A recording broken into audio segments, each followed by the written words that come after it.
Well, hello. Welcome to this short video for the newest one in our line.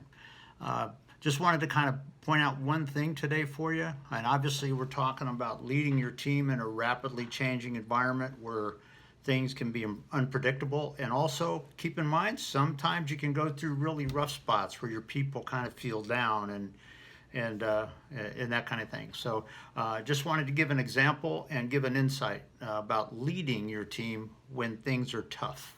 I remember I was working in program production for an aviation company, and just kind of keeping my hands in aviation and flying, I actually became part of the Civil Air Patrol, and that's basically a volunteer group. I think most people know that has some operations involved in search and rescue when somebody gets lost in the wilderness or whatever. A lot of times it's this CAP airplanes that go out looking for them, and I was honored to be a part of that, just to have it as a collateral volunteer opportunity.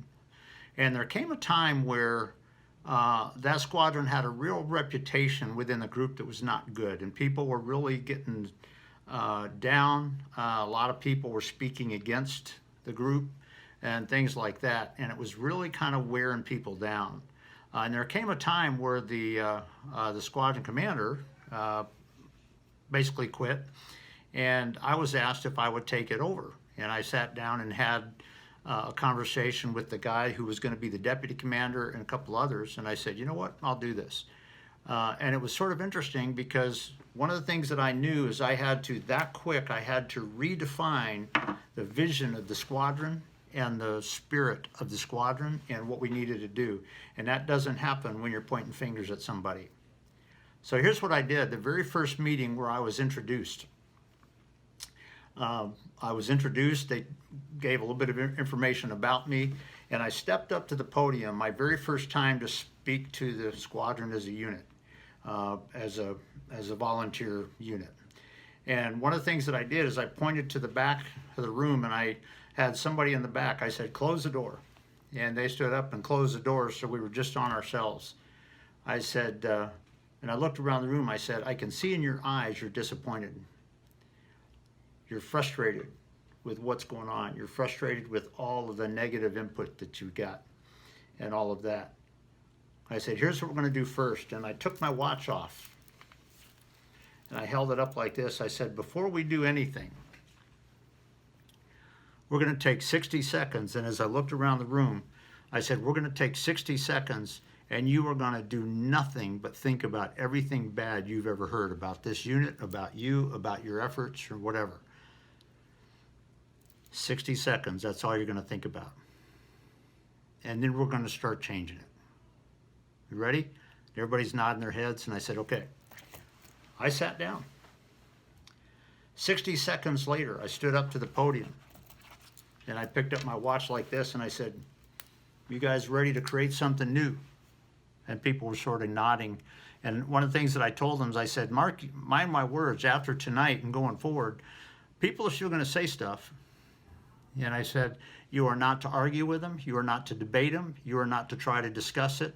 All you're going to do is you're going to look them square in the eye and you're going to say, come back and talk to us in 6 months. And then what I did is I handed out several Post-it note tablets. And I said, for this time, what we're going to do, I went back to the drawing board and I drew a line and I had change over here and pluses over here.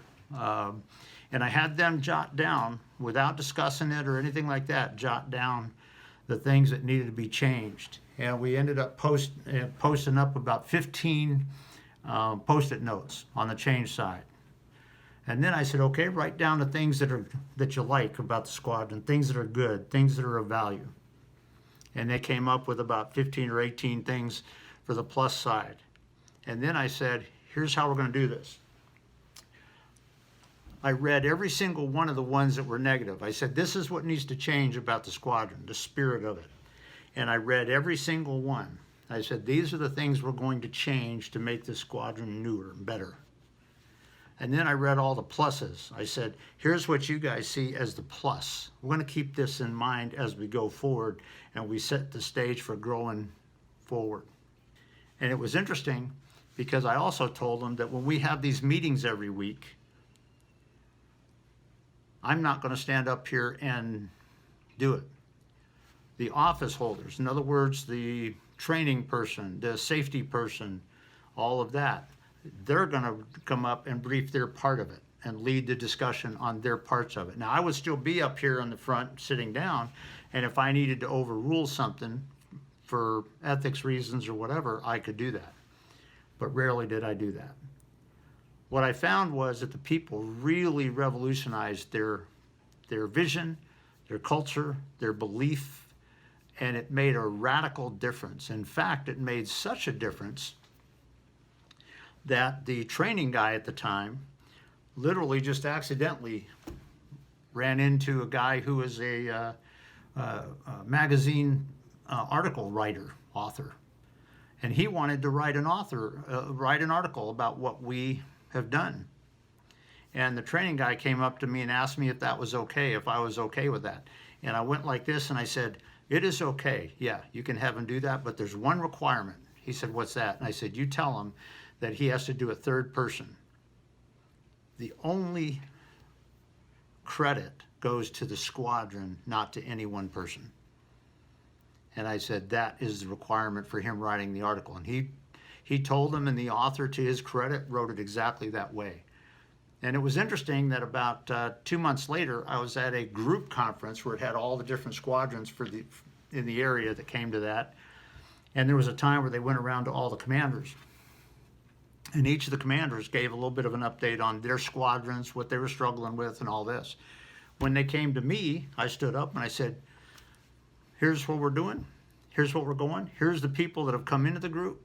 They're airline transport rated. This one is, this one is, this one's a commercial pilot, this one's that.